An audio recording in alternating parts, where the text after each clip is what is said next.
All right, North Smithfield Town Council meeting, June 1st, 2026. Madam Clerk, can you start us with the prayer and the pledge?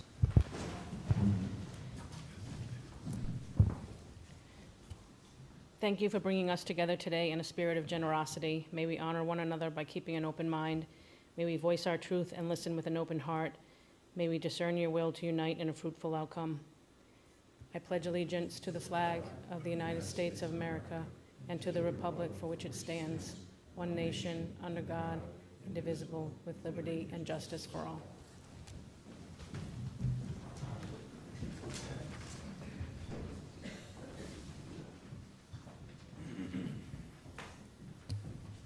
Roll call.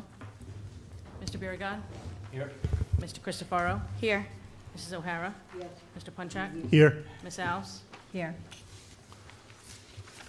Open forum pursuant to 42-46-6D, maximum 3 minutes per person. Would anyone else like to sign up for open forum before we start? Anyone? Okay. Mr. Grubb?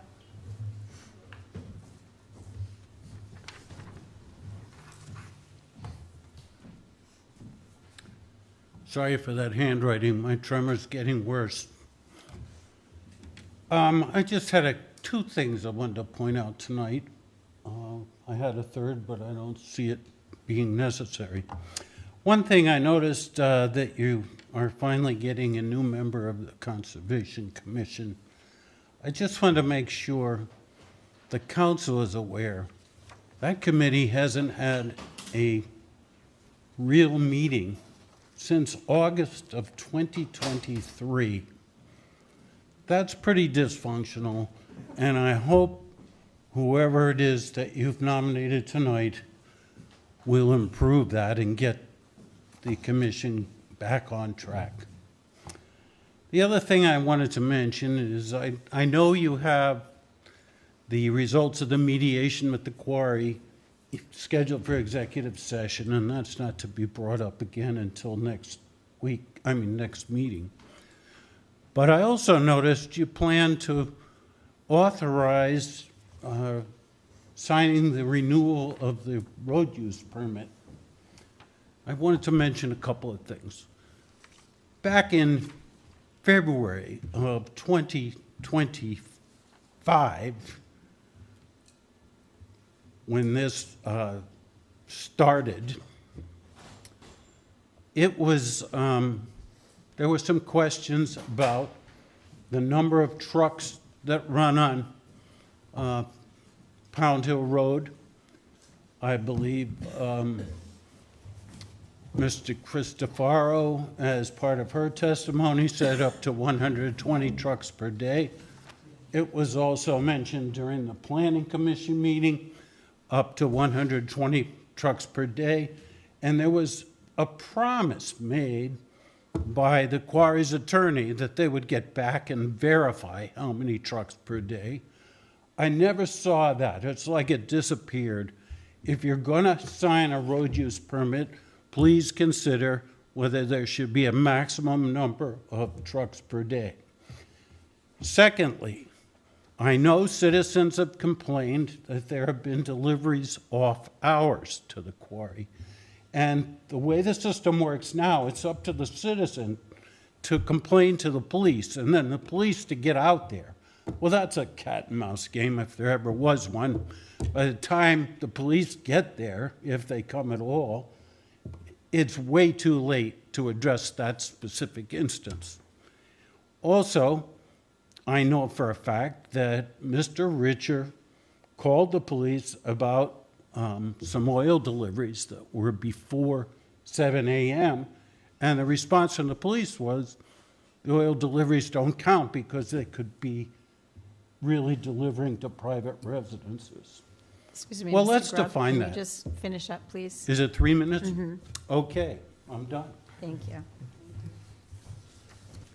North Smithfield Town Council sitting as Board of Licensing. A, discussion by council vote or other action on Elevate Collective LLC, DBA Rise Up Nutrition, new owner Jessica Fernandez, and applying for victual license located at 900 Victory Highway, Unit 17.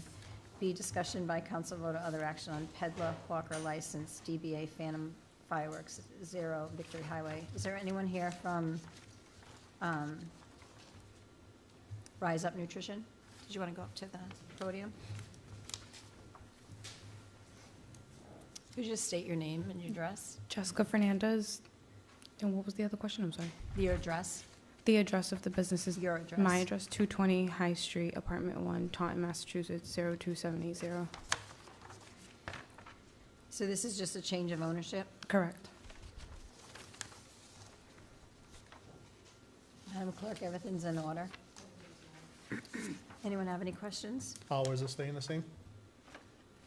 Operating hours are staying the same? Yes, they are. I have a question. Mm-hmm.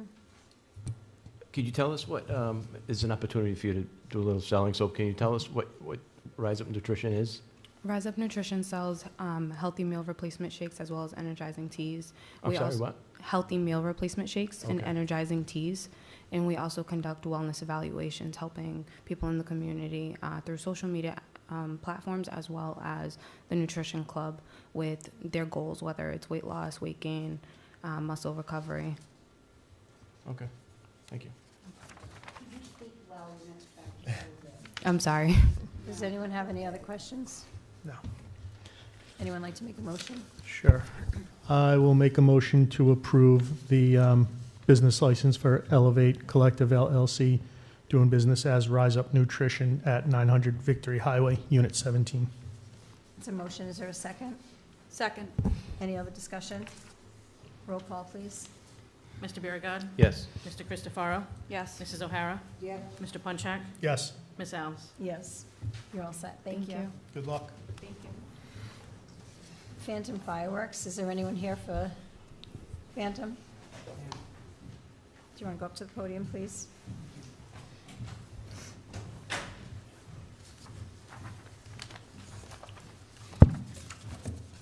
State your name and address, please. My name is Eric Wellman, and I live at 260 Raymond Hill Road in Uncasville, Connecticut. Madam Clerk, everything's in order. Everything is in order. Anyone have any questions?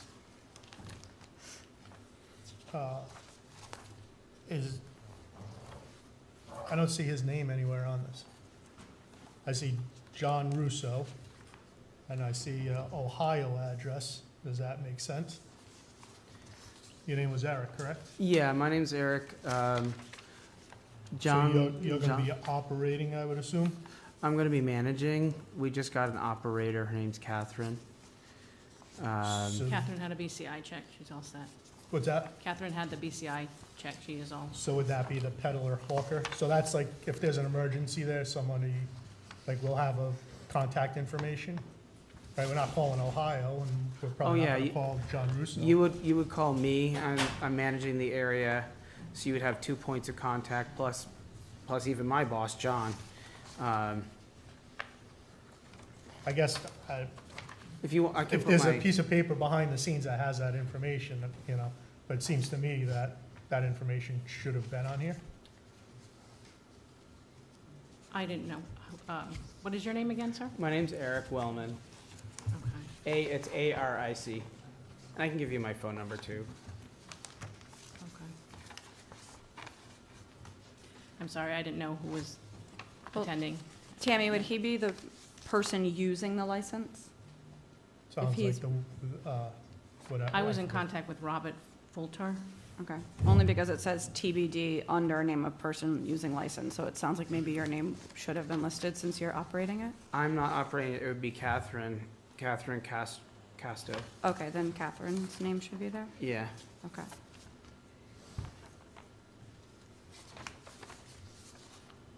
You'll get that squared away? I will, yes. Okay. I'll make a motion to approve the license for Phantom Fireworks at Victory Highway. It's a motion, is there a second? Second. Any further discussion? Roll call, please. Mr. Biragad. Yes. Mr. Christopherow. Yes. Mrs. O'Hara. Mr. Punchak. Yes. Ms. Alves. Yes. Thank you. Thank you.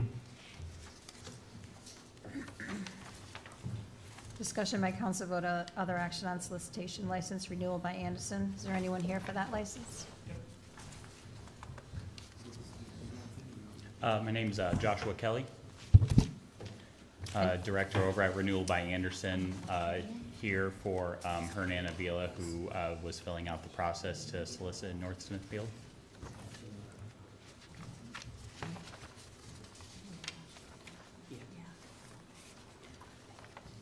Can I just ask a question for my own, like, Yeah. edification?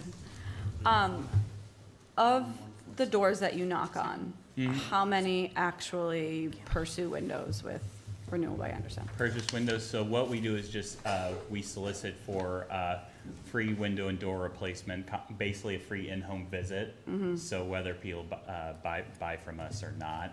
So on average, the person who is applying, he usually is looking to set at least 3 to 4 homes per day. And based on that, and then we have numerous past customers in the North Smithfield area, and it's a good opportunity to check in on them and give them the service number if they don't have it on them, just to make sure we're also standing behind our product as well. Okay, so you don't have like a percentage of folks that actually use your services given the door knocking?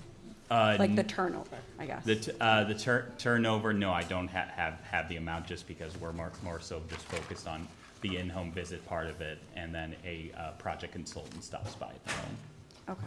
at a later date.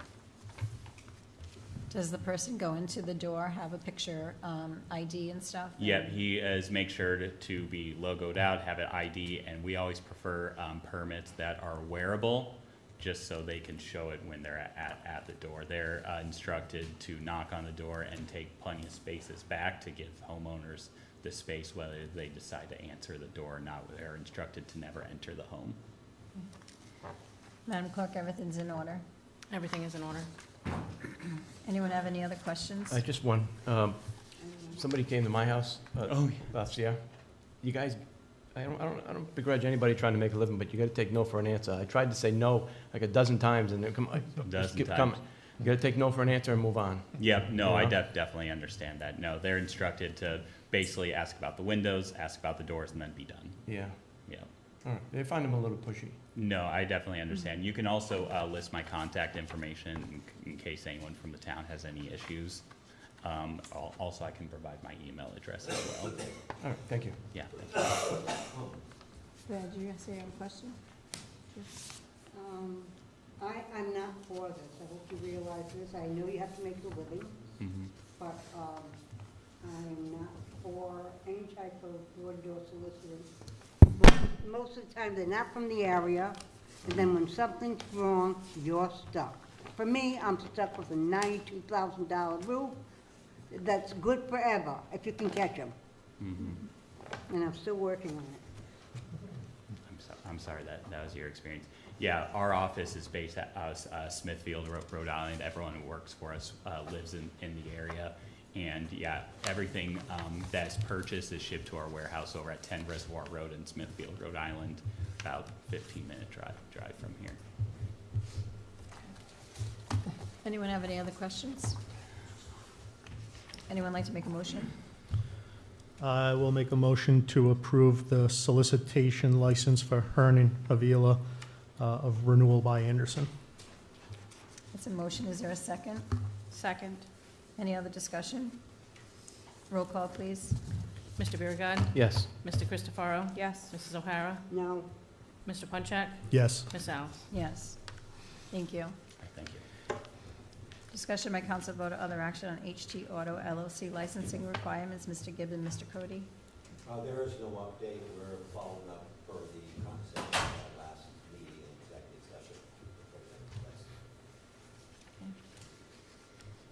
Discussion by council vote or other action on payment of bills. Does anyone have any questions on their packet? May I just, sorry, before we move on, may I just ask a question about that line item? If there were no updates, should we have not included it on the agenda so constituents didn't come expecting an update? Yes, Okay, we should have. okay, sorry, thank you. Back to payment of bills. Anyone have any questions? I did not. I do not either. Okay.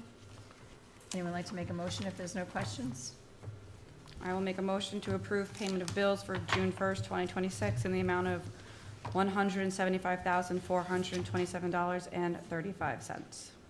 That's a motion. Is there a second? Second. Any further discussion? Roll call, please. Mr. Biragad. Yes. Mr. Christopherow. Yes. Mrs. O'Hara. Yes. Mr. Punchak. Yes. Ms. Alves. Yes. Presentation of Budget Committee's proposed FY 26-27 budget.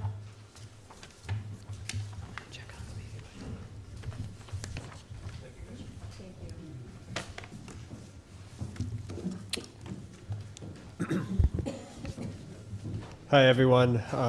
My name is Douglas Oger. I live in 1984 Providence Pike, and I'm the chairman of the Budget Committee. In your packet this evening, we switched it up a little bit this year. You'll have a full memo, which kind of outlines everything, and I'll go over some of that now. And then we also created more of a PowerPoint type structure to kind of highlight and visualize some of the changes that are driving the budget this year. We tried to take into consideration like most of these conversations over the past few years and thought maybe it was time to kind of mix up how we're presenting the information. So I'm not going to read line by line the 4 pages, but I'll go over some of the talking points.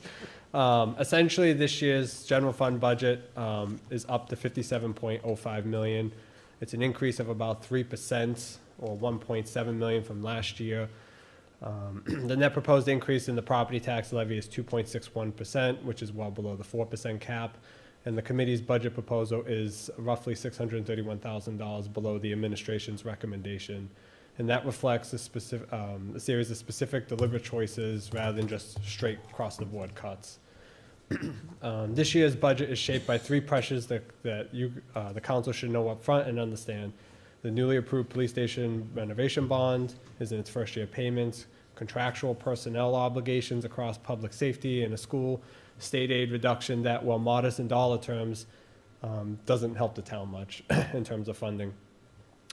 So what's driving the increase? 3 departments, highway, police, and fire, account for roughly 84% of gross spending increases.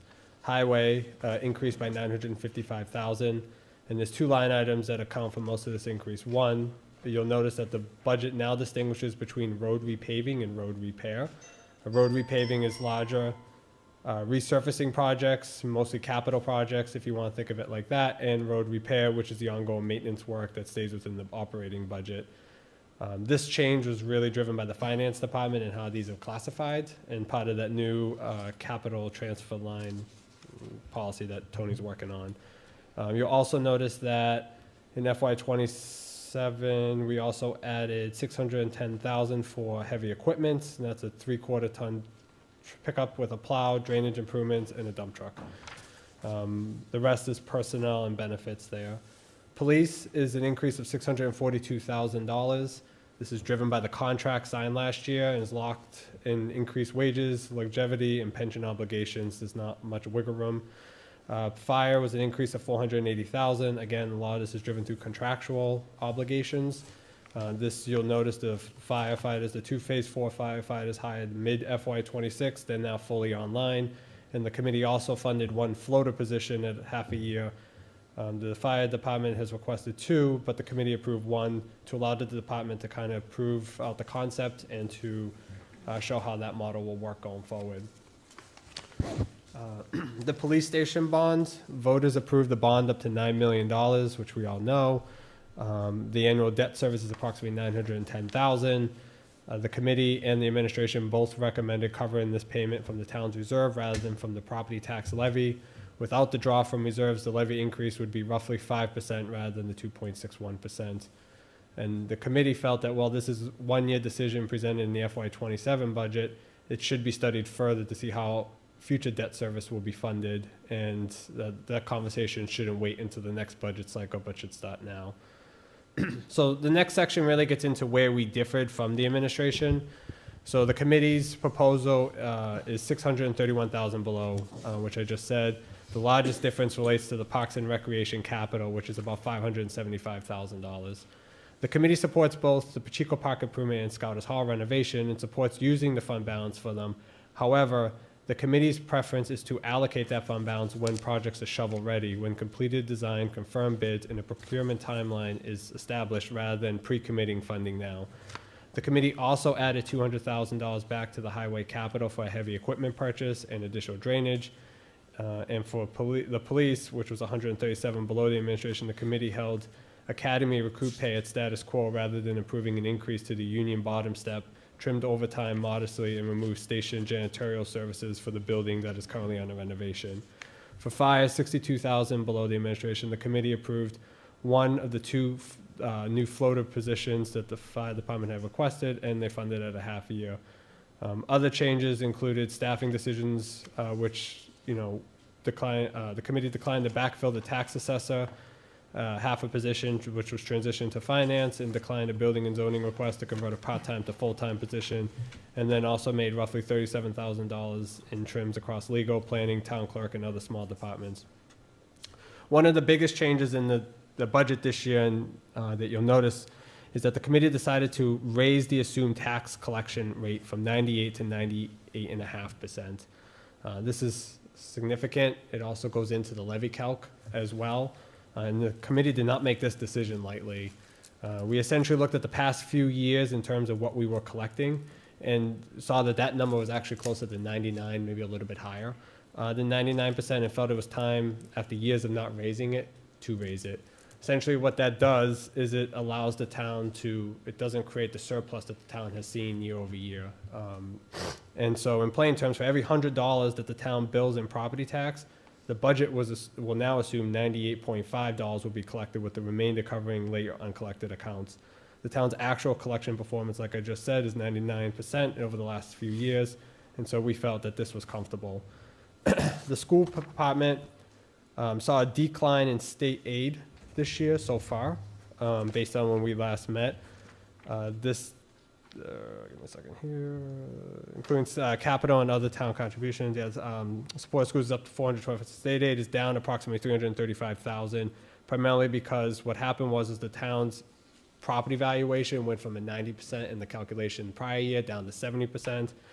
In the recent revaluation, which lowered the state aid formula, and total school funding from all sources is roughly $32.45 million.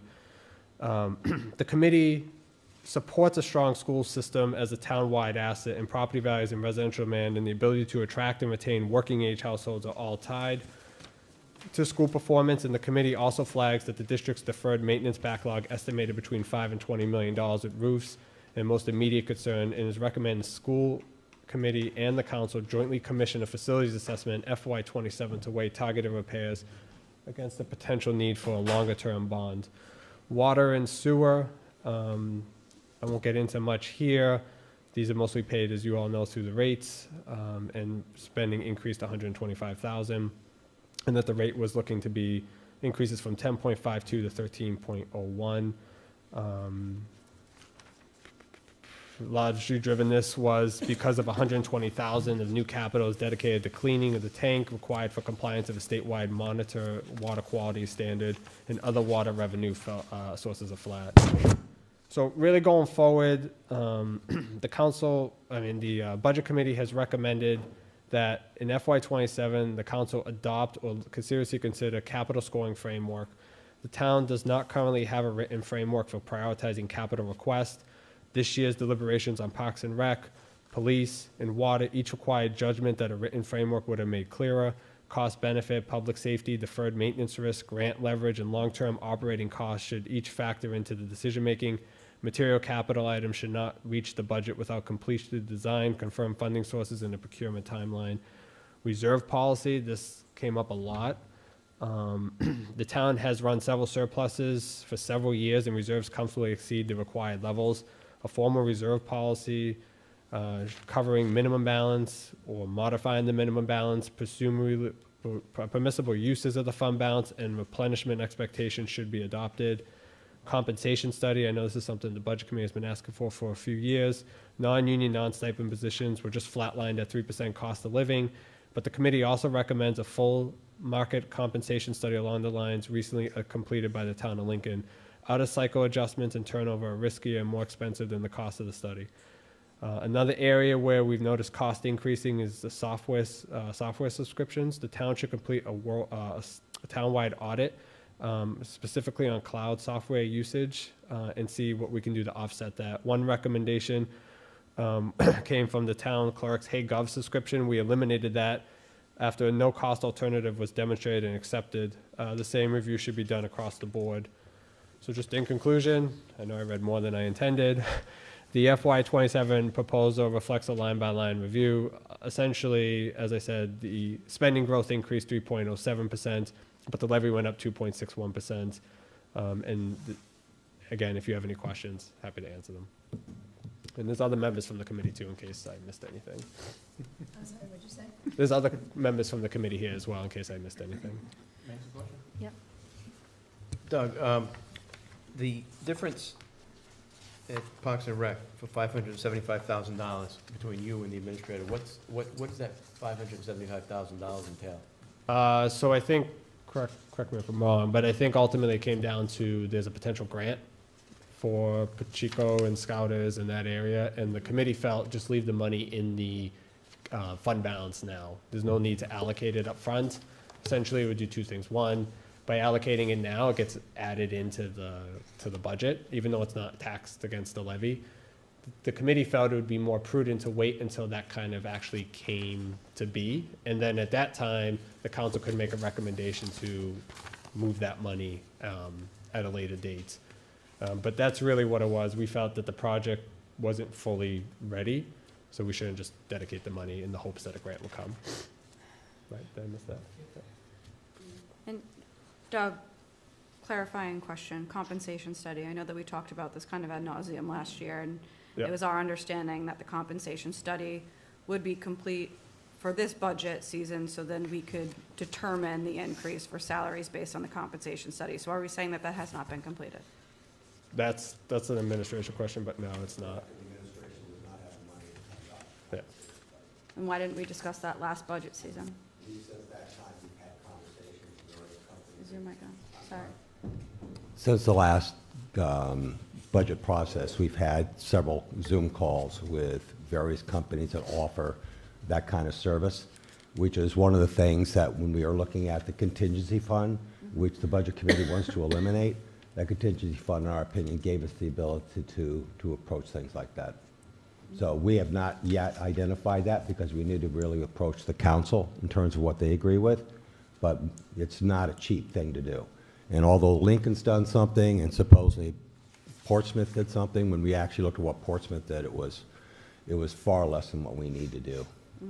I agree, it probably isn't a cheap thing to do, but it's either we complete it to understand what salaries should be, or we continue to maintain potentially salaries at a lower rate because we don't have that compensation. If the study council complete. wants to appropriate the funds for that, we're all for it. Okay. Thank you. Doug, did you want to go over your PowerPoint Yeah. at all? I don't know if anybody else from the committee wants to come up and talk. Yeah, that'd be good, Mike. So essentially, I'll let Mike Davis kind of talk through some of this. He was on the committee as well. So I'll let him kind of walk through it. So Sure. Yeah, thanks. All right. Okay. So yeah, the first slide's just kind of very high level. So like Doug said when he was reading the memo, so total spending that we approved was 3.7%, which translates to 2.61% levy increase, well below the 4%, so that's good. So yeah, the next slide.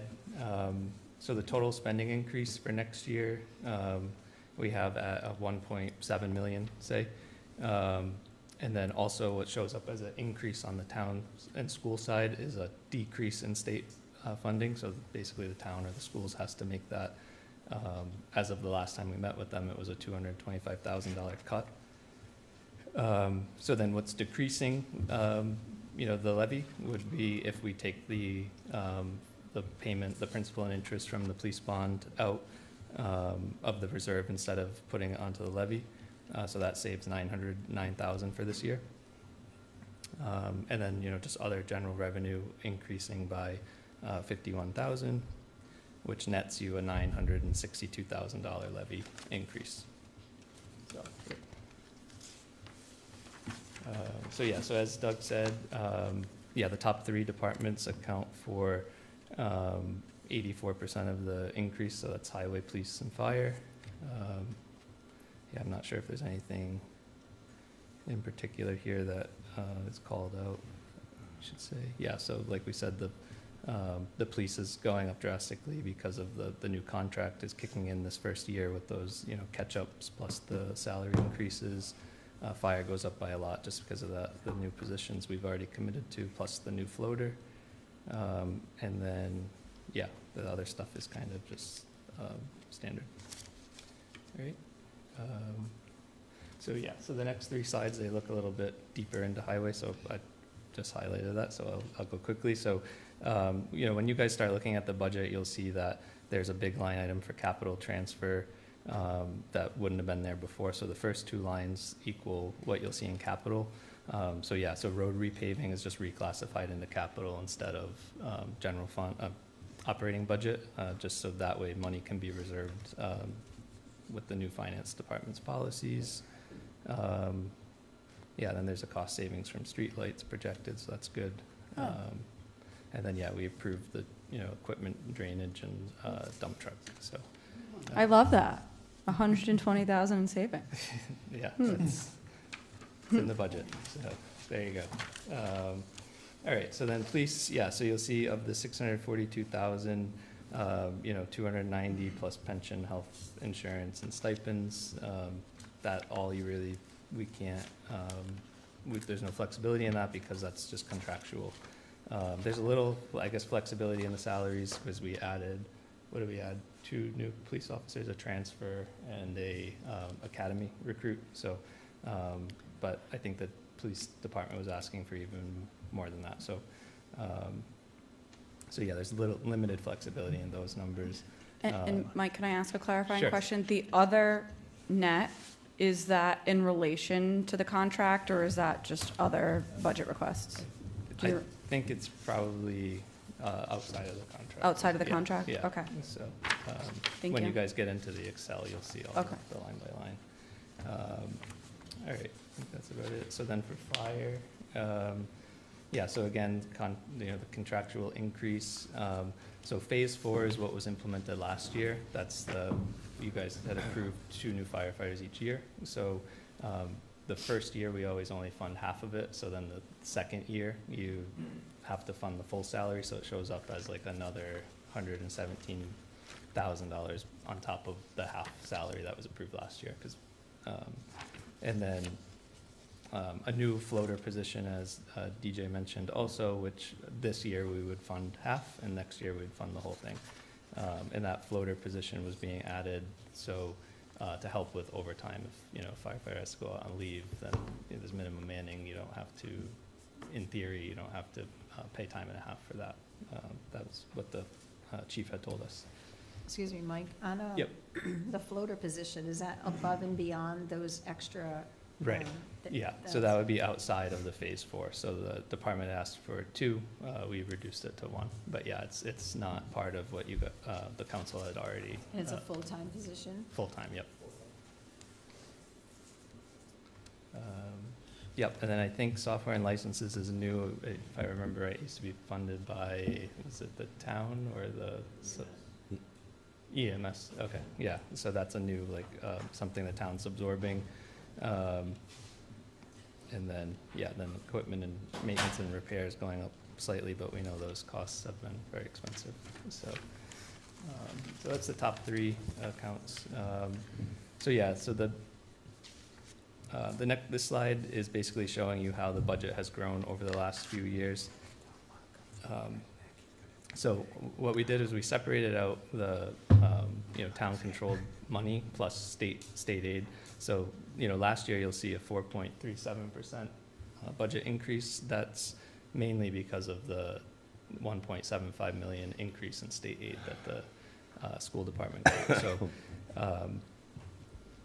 So yeah, you'll see that that's shrinking to the 9.2 million this year from 9.5 last year. So overall, it's a 3% budget increase this year. Okay, so The things that are helping drive down the budget is, so debt service is reducing. That's one of the school bonds is amortizing down. And then obviously the police bond is coming on this year. Legal was cut this year because last year I think we had a budgeted for a one-time annual expense.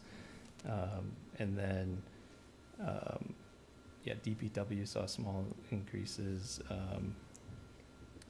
Parks and Rec, yeah, I don't remember specifics on those two. And then the tax assessor was just, there's a transition from a full-time position from the tax assessor department that's moving to finance. And this past year, they had been splitting their time between finance and the assessor's office. So she's moving fully to the finance department. So in theory, if we backfilled that, what was a full, that half a position into a full position, there would have been an added cost. So we decided not to do that. Because it would really be creating a new half a position, which would, you know, be quite expensive when you factor in benefits and all that. Okay, so the next slide is just highlighting, you know, the cuts that we made. So as Doug already answered, the Parks and Rec capital is really just we support the projects in general. We're just saying, you know, request that the money gets pulled once the projects are closer to being shovel ready. Highway capital, we increased by $200,000 for heavy equipment and drainage repair. Again, police was cut, as we already talked about. Same with fire, fine, yeah, tax assessor. And then, yeah, there was another request, as I think Doug, you already mentioned, with building and zoning. So we declined converting that half-time position to full-time. All right. Okay, yeah, the next slide. So do you guys want, I know you already went into detail on this. So, so really, by increasing the expected collection rate, well, I guess let me just take one step back. So say we budget $1 million, say. The town's assuming that 2% of the tax bills won't get paid. So we basically not really overbill, but we send out more than $1 million worth of bills. So we kind of looked historically, you know, FY25, FY24, we collected, you know, over 600,000 more than we thought we were going to collect. So in a sense, if you're looking for why the town's been running such large surpluses, this is a major contribution to it. So what we said was, let's increase it this year conservatively just 0.5%, and just alone that took 189,000 out of the levy. So basically, we're saying let's bill people closer to what the town actually needs. So we felt that was pretty safe for this year. And Mike, just a question. Yep. How many years did you go back to see historically what we've been collecting? Like, how many Yeah. years did you look at? Yeah, I think we went back one more than was listed here. So every year that we looked, it was consistently over budget. I think another, I don't know how, I don't remember exact timing, but you would consider that like tangibles now is most of it's covered at the state level, so you'll get all of that money. Car tax is now gone, so you know I feel like car tax you'd have a lot harder time collecting than property tax. And then if you want to say anything. I've also been doing the budget for I think around 10 years now, and I think it's been at 98% for the majority of that time. So it's been some time since I think it's actually been studied. But yeah, we went back a little bit. Okay. And it's been like the last 2 years, I think it was around 98.5%, 99%, more so 99 or slightly over recently. Okay, thank you. So I got a question. Can you elaborate on what you hit on it briefly, and so did Doug, about what's going on? You said something about the tax collector and the finance. What's all that about? Yeah, so I believe there's a person that was originally hired in the assessor's department who started spending part of their time in the finance department.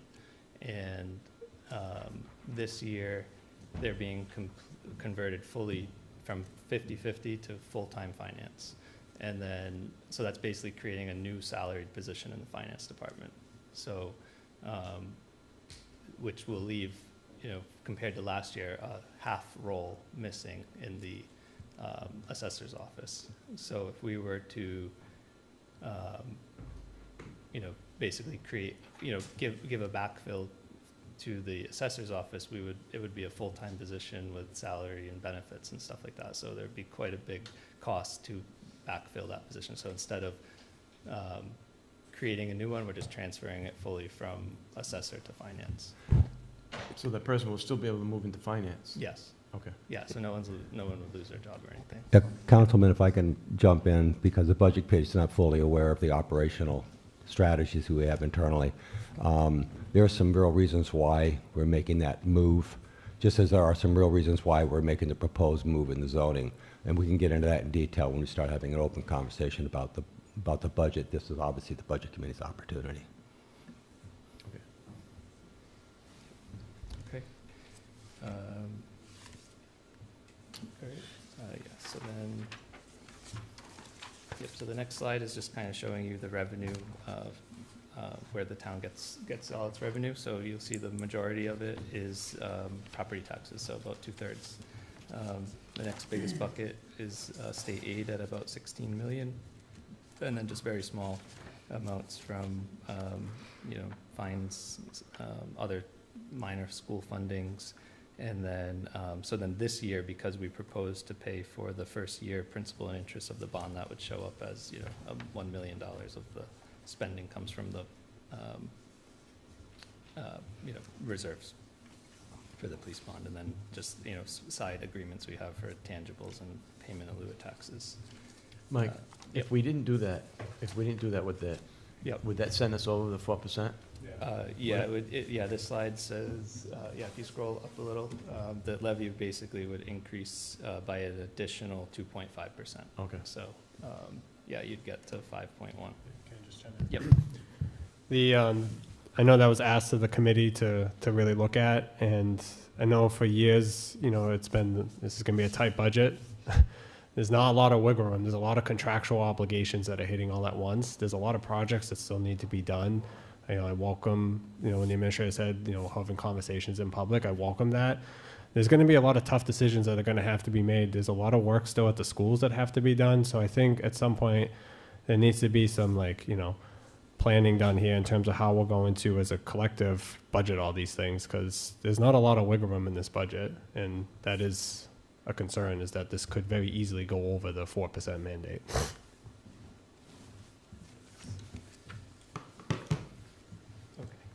So then the next slide is talking about the enterprise funds. So this year, the water department was notified of there was some contaminant or something that was out of compliance, and the tank basically needs to be cleaned. So that's a one-time capital expense of $120,000. So that alone will increase, that plus salaries and other, minor adjustments will increase the water department budget by $125,000. So that will, if we leave the user fees alone, that's going to cause a 23.6% water rate increase. So it's going to go up quite a bit from 10.52 per 1,000 gallons to 13.1. So, and that's with us not funding the St. Paul Street water extension request of, I think it was another 90,000. So if you added 90,000 more onto this, you could see the rate would maybe go up 50% or close to in the 40s at least. So there's, quite a big jump in the water. I think the town should consider that. That will affect residents beyond the residents and businesses beyond the property tax. Sewer was very flat.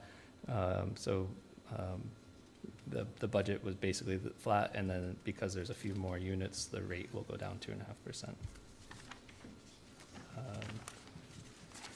So then this last slide here is basically just some kind of metrics to see how the budget's divided. So we grouped some of the, we didn't list every single department in the fund, so you'll see 53% of the budget is consumed by the schools, which is, fairly consistent with what you'd expect. Police is at 9.2, Public Works is at 9.1, Fire is at 8.5, General Government and Debt, 8.3. Water and sewer, again, it's not part of the general fund, but we've looked at it as an expense that the town, taxpayers and ratepayers pay for, so that's 6.3. And then we kind of grouped town hall and library together at 5.3. So the next, horizontal bar chart is kind of showing you what's changing this year. So, 44% of the change is coming from Public Works, which is DPW and Highway. Police is at 32.8, Fire 24.1. You have Water and Sewer because of that big one-time jump is showing up there at 12.4. School is increasing. It shows only 89,000. That's because we decided to fund the administrator's request, but then we're just deducting what the state aid is getting decreased by.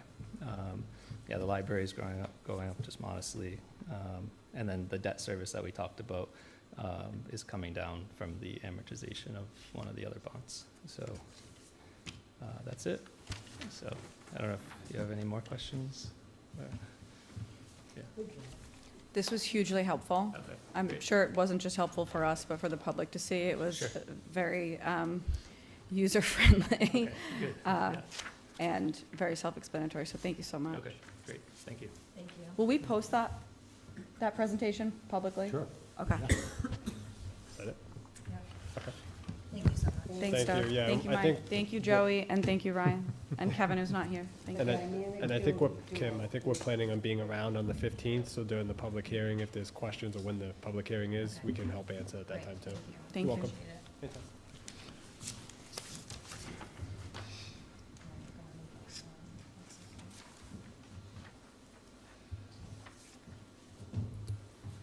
All right, we're going to move up executive session, closed session, discussion by council vote or other action pursuant to Rhode Island General Law 42-46-5A2, sessions pertaining to collective bargaining or litigation, or work sessions pertaining to collective bargaining or litigation or potential litigation. 1 Pound Hill Realty LLC versus Town of North Smithfield, case number PC 1999-1811. So I'll make a motion to go into executive session. Motion to go into executive session. Is there a second? Any further discussion? Roll call, please. I mean, the only discussion that I would have is, my child is in the other room because I didn't have childcare tonight, so it just would have been helpful to know that we were going to switch up the agenda in advance. I probably wouldn't have come, especially since we didn't discuss the HD auto licensing.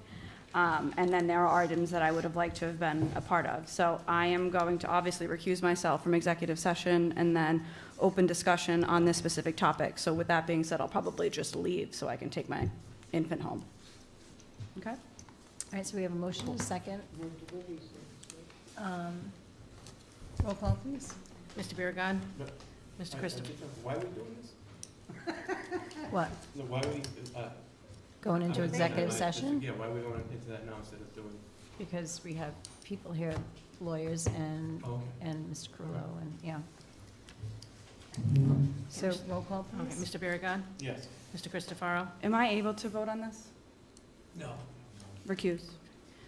Mrs. O'Hara? Yes. Mr. Punchak? Yes. Ms. Alves? Yes.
Tammy, all set? Yes, all set. Okay, good. I would like to make a motion to exit executive session, indicate that 2 votes were taken, and request that the minutes are sealed. That's a motion. Is there a second? Any further discussion? Roll call, please. Mr. Biragad. Yes. Mrs. O'Hara. Mr. Punchak. Yes. Ms. Alves. Yes. Open session, discussion by council vote or other action pursuant to Rhode Island General Law 42-46-5A2, sessions pertaining to collective bargaining or litigation, or work sessions pertaining to collective bargaining or litigation or potential litigation. 1 Pound Hill Realty LLC versus Town of North Smithfield, case number PC-1999-1811. So I'm going to just give a little bit of information on this before making a motion.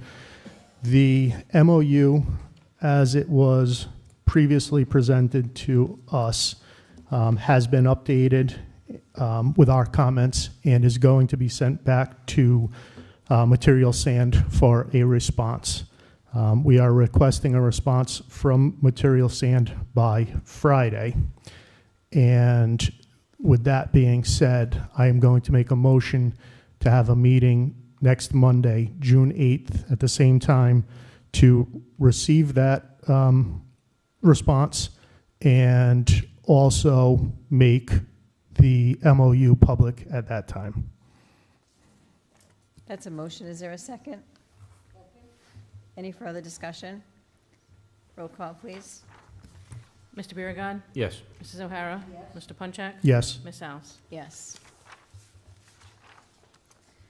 All right. Back to old business, discussion by council vote or other action on status/progress report items, North Smithfield Police Station renovation update. There's really no update today. We'll be taking that up on probably the 15th. Is it worth talking about mobilization next week? Sure. We have a tentative mobilization date of June 8th. Demo could begin as late as the end of that week or early the following week. We are trying to orchestrate a groundbreaking, if you will, but it is supposed to start next week. The contractor indicated that their office trailer's coming, I think he said next Wednesday. Temp fence is going to start going up, so people should start to see activity around there in the next 2 weeks.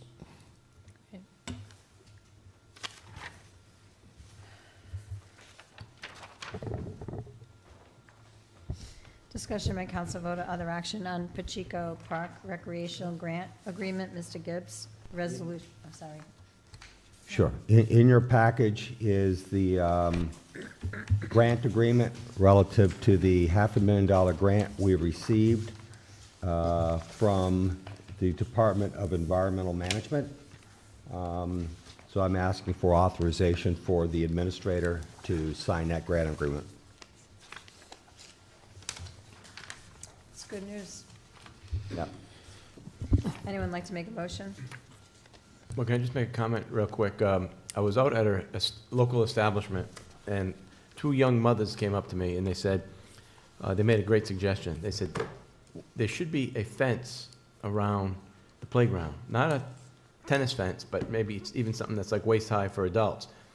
And they said, every playground has a fence around it. And once they told me that, and then I was out and about, they're right. That's something that we should consider, because there are fences around playgrounds to keep the kids secured. Confined. Yeah. So Yeah, that's and something that we should consider. once we commence this, obviously, we have to begin on a design phase now, which includes the play structure, as well as the walking path and improvements to the public infrastructure. There will be a public input process that's going to be part of that. We'll work with Parks and Rec and invite public comment. So we're not going to do this in a vacuum. Okay. Okay. Anyone like to make a motion to authorize the town administrator to sign? I'll make that motion to authorize the town administrator to sign the Pacheco Park Recreational Grant Agreement. That's a motion, a second. Any further discussion? Roll call? Mr. Biragad. Yes. Mrs. O'Hara. Mr. Punchak. Yes. Ms. Alves. Yes. Make a note, the old business items B1, B2, and C1, just for these were put on the agenda for notice purposes, but they have already been continued to June 15th by previous council meeting. Just wanted you to be aware of that, Okay. and for the public to be aware of that as well. Do I have to put that into the record? Nope, I'm just it's already scheduled for a public hearing on June 15th, 2026. Thank you.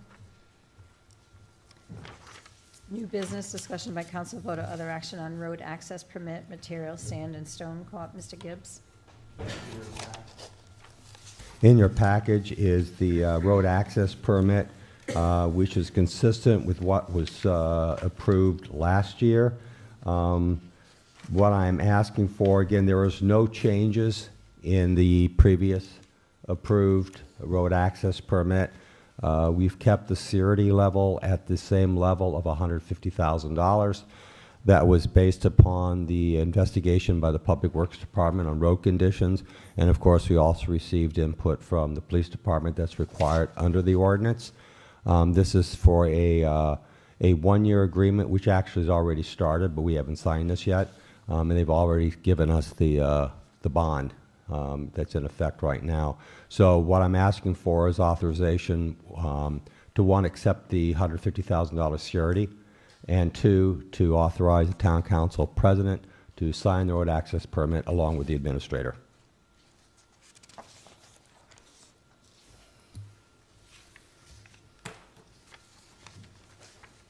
Anyone have any questions regarding the request or the road permit?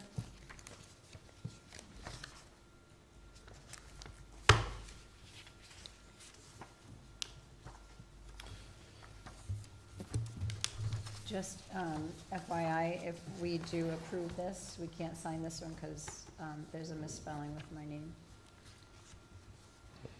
So I'd have to amend it and Tammy, we can come up with a new one. As long as you get approval to sign it, then I'll circle back with you to get that. okay. How is item number 10 enforced?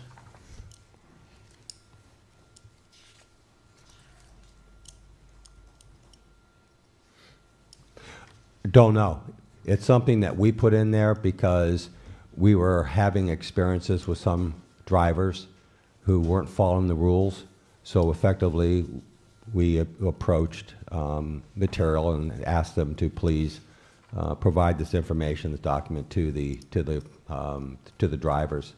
And quite frankly, a lot of those occurrences that we were experiencing over a year ago don't seem to be happening anymore. So you're saying should a driver be stopped, they should have a copy of it with them? Is that what you're saying? Theoretically, whether they do or not. I mean, but Material had committed to provide this document to the drivers, which was in last year's agreement too. Yeah, but not all the people that go in and out of there, a lot of them are independent, they don't all work for Material. People going in and out of there, so we couldn't expect every one of them to have a copy of this, right?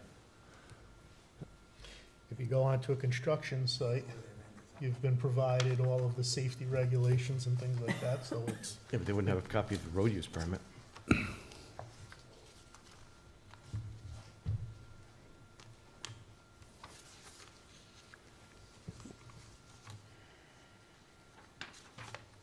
Anyone have any other questions?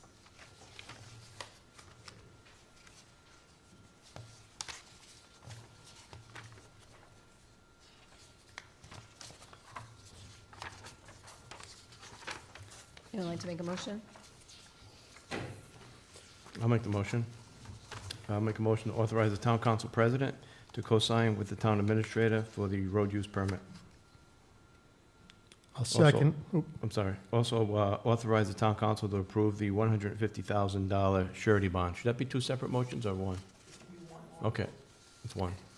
All right, we have a motion to approve the signature and also the surety bond. Do we have a second? I'll second. Any further discussion? Roll call, please. Mr. Biragad. Yes. Mrs. O'Hara. Mr. Punchak. Yes. Ms. Alves. Yes. Discussion by council vote or other action on appointments to town boards/committees. 1, appointment to the Conservation Commission for a 3-year term from 12/1/2025 to 11/20/2028. It's appointed by the town administrator.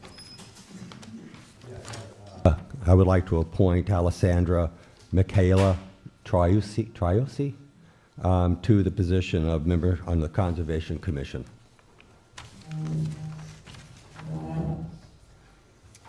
Do we have to approve that, or?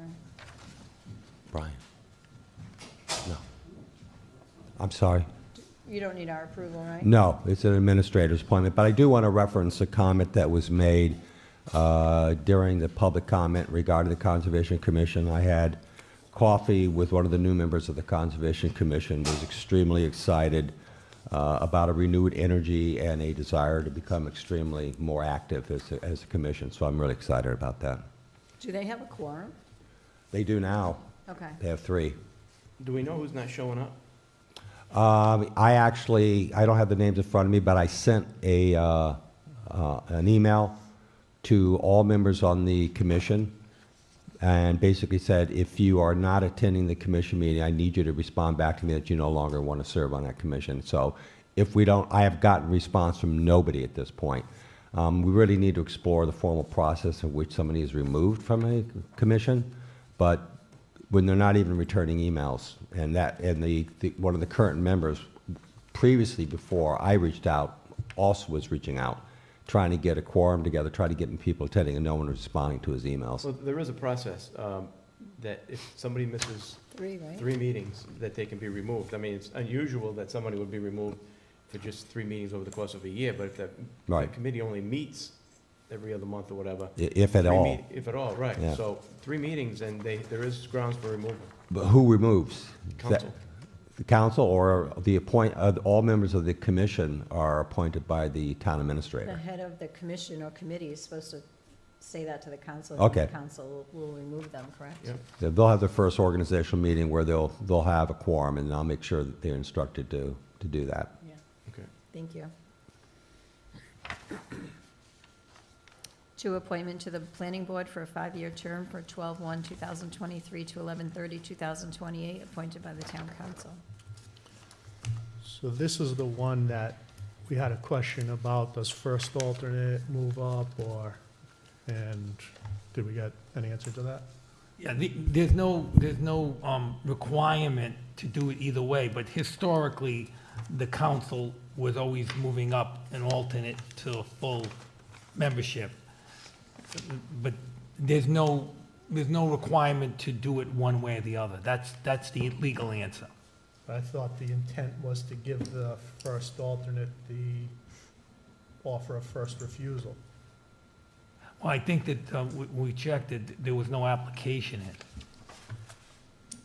But I can't, I forget when we, is that right? So I was speaking with Bobby in the planning department, and she said that she had tried to contact the first alternate, and then I tried to contact, there was no response. Finally, after about a couple days, a week, well, actually, then we ended up speaking with Mr. Gasparo. The second contact said he did want to, but Mr. Gasparo had already been told that by the planning department that he would be moved up because there was no rule as to the first alternate that has to go into the spot. There was no definitive rule for that. That's why he's on the agenda like this again, because I was told that he can be put into the spot that's open as a full member. Okay. Yeah, there's no rule, but, I mean, there's historically precedent that we put the first alternate up. Alternates, yeah. 'Cause that's why they're an alternate. I'd like to get a right? hard no They're from that alternate person until their instead of just position. assuming. Maybe we can just ask, what's his name, the chair, Gary, to have that person reach out to you and let him know. Well, it sounds like that person reached out to you, but it was after Did- a week, yeah, a did that person- timeframe, or? Did But any- it was, yeah, he had already reached out to Bobby, and The citing. first alternate did? The first alternate, after we had told Mr. Gasparo that he was going to be going into the permanent position, because there was no precedence to have the alternate go into the, But what did the first alternate say? Did he say he wanted to be the? after a week of trying to get in touch with him, phone calls, emails, there was nothing. So then we ended up talking to Mr. Gasparo, and he said he would go into that position. Then after Mr. Gasparo got back to us, then we heard from the first alternate. And he wanted it? He did. Okay.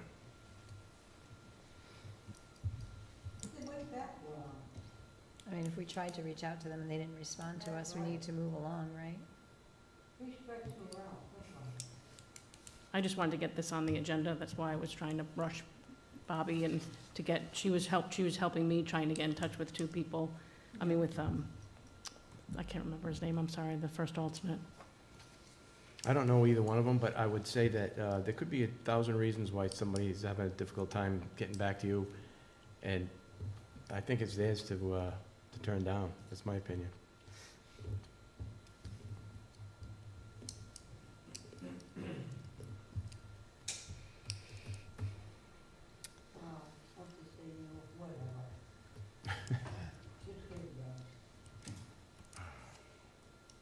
So, I mean, we should just vote him in, and then maybe the committee, the planning board can hash this out, or is he not gonna come on if he's only an alternate? Yeah, it seems like there's a material problem there. Like, how does this happen before somebody is the first alternate even knows or is even given the opportunity until this comes along? Yeah, Like, why, okay, so someone resigns, space is open, why aren't they talking about saying, hey, first alternate, would you like this position? Like, how do we even get this far? I don't understand that. Like, I have a hard time, yes, it's nothing, formal, nothing written, but I have a hard time if the person has been there and, you're there as the first alternate saying, hey, maybe sometime I've put this time in, maybe sometime I will be a full member of this board. And then for somebody to come along just because you didn't answer a phone call or an email, and like John said, there could have been 1,000, maybe he was out on a cruise, it just, I don't know, I have a hard time just saying, can they work it out themselves?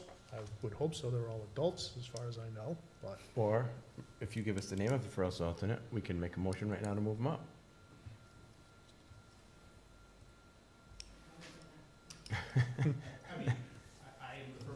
sorry. Oh. There we go. I didn't think it was my, so I just kind of. Yes. Okay, there you go, it's Ryan. I'm sorry, what's your name? Ryan Hammond? Ryan? Yeah. Okay. Hammond. Him, okay. Then I'll make a motion to move Ryan up from first alternate to a permanent position on the planning board. Okay, we have a motion and a second. Any further? Well, just so we're clear, it's, I believe it's the unexpired term. That expires on November 30th, 2026. It's a one-year term. So it ends up being a one-year term because it's the unexpired term of Dr. Roberts? Yes, I think so. Oh, no. No? Who is it? Sorry. Of who? Yeah, she just, Resigned. It's going to be till 2028. Okay, well, that's what I'm trying to do. The council needs to identify what you're doing, is what I'm saying, because it's normally a 5-year term, right? You're appointing Mr. Hammond to the remaining period of the unexpired term. Could you describe it, Madam Of Clerk? course, from 12/1/2023 to 11/30/2028, appointed by town council. Gotcha. So it's going to expire in 2028. Okay, yeah, so moved. And also, make a note, start answering your phone. We have a motion, is there a second? Did you second? Cleared it. Oh, you second, all right, any further discussion? Roll call? I'm sorry, I do have a question. Would Mr. Gasparo be the first alternate? We're gonna do another motion. Okay, I just wanted to make sure. Okay, Mr. Biragad, Yes. Mrs. O'Hara, Mr. Punchak, yes. Ms. Alves. Yes. Okay, so now let's get back to the planning board first alternate, right? Do we have it listed? It's not listed on the agenda. Can't do it, so we're going to put it on the next agenda. Okay. Okay, next agenda.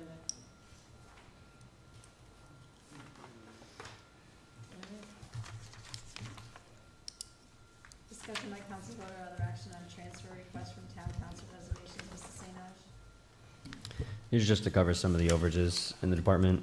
Just to make a correction on the form that you guys have. The left side says 1014211. The right side is supposed to say 1014211. So it's just a typographical error. But like I said, these are just to cover some of the overages within the department so we can continue spending some of the things that the department needs. So it's not 4221, it's 4211? Correct, for all three on the right side. 4221 is the fire department.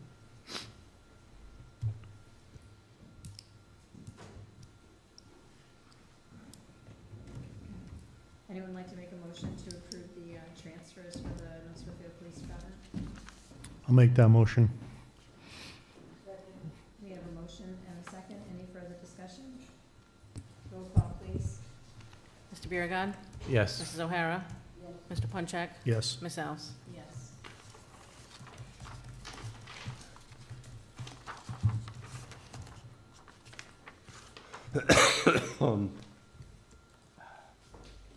Open forum pursuant to 42-46-6D, maximum 3 minutes per person. Did anyone want to speak? Mr. Grubb, 3 minutes, please. Okay. I feel like standing in this direction so I can see that. I just would like to offer one observation that I find very frustrating. The original road use permit was approved by town council under very strange circumstances. They went into executive session similar to tonight, unscheduled. And at the time, Rebecca de Cristofaro wanted to speak, but she missed her opportunity.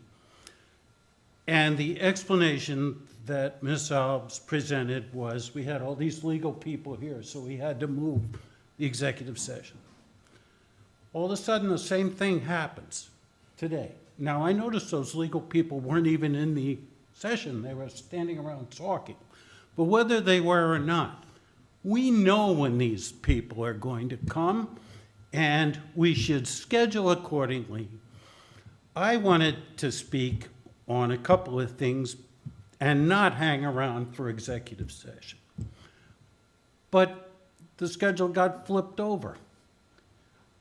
Once again, meeting was made, the road use permit was agreed to without public comment. I mentioned concerns when I first stood up here tonight. They were ignored, good for you, but stop and think. We owe it to the citizens of North Smithfield to at least acknowledge the concerns. Cynthia Roberts happened to be the one that complained about how many loads there were during the planning meeting. Now, Rebecca complained during town council. Cynthia Roberts complained about the same thing during planning. And Mr. Landry, who I happen to notice was seated right there, he stood up in that meeting and promised to get her the information. Guess what? Dropped and forgotten. That is a bad way to run things. Follow up some of these things. If somebody makes a promise, darn it, make them keep it, or at least explain why they decided not to. Oh, I'm sorry, my tremor gets worse when I get angry, so I'm just going to sit down. Anyone else like to speak during? Oh, David, you're going to read Jason's.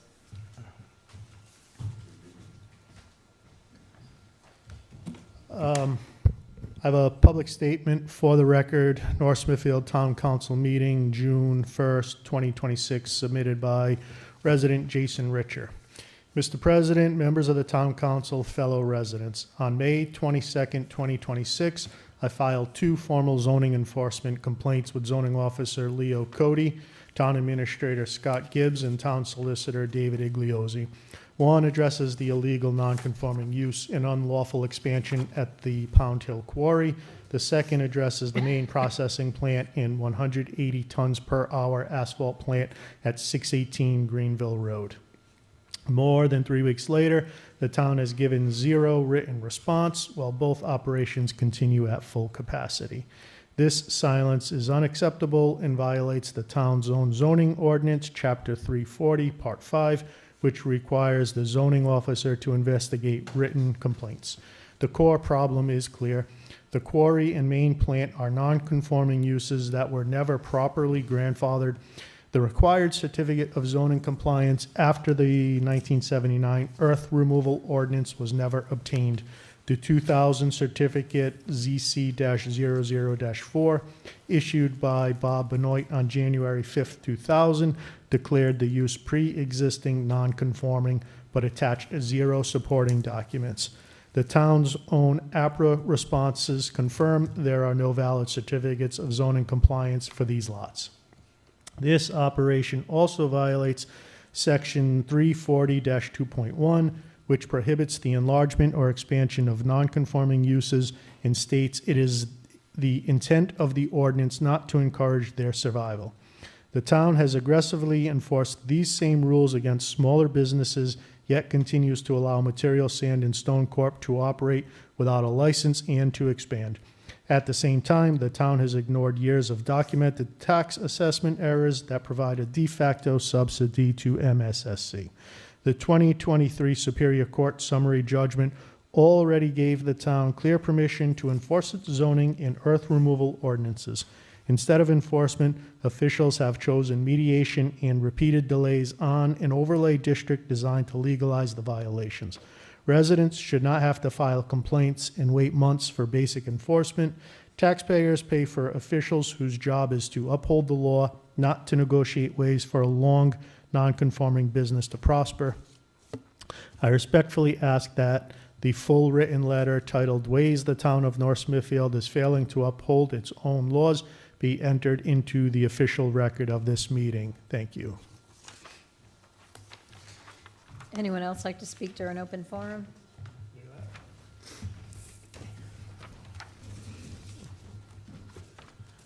Hello, Ryan Hammond, 19 Chester Street. I was wondering if we could, on Chester Street, if we'd be allowed, since the telephone poles are technically the town's, if we could put turtle crossing signs on so that the turtles, when they cross, people know not to hit them. I don't know if I go to you guys or if I should be going to the highway department, but I just wanted to do it so that it's done with the approval of the Can't put town. signs on Yeah, how are those telephone poles right? the town's? But the turtles are the towns too. Huh? I'm sorry, can you speak in the, I don't think the town owns any poles, and the Rhode Island Energy poles, and we're not allowed to put anything on them. In fact, we've been tearing stuff off of them. But we could take a look at that issue a little bit more. If you can call me tomorrow in my office, I'd appreciate it. Can Take do. a- Thanks, Scott. Thank you. thank you. Anyone else like to speak during open forum? Anyone else?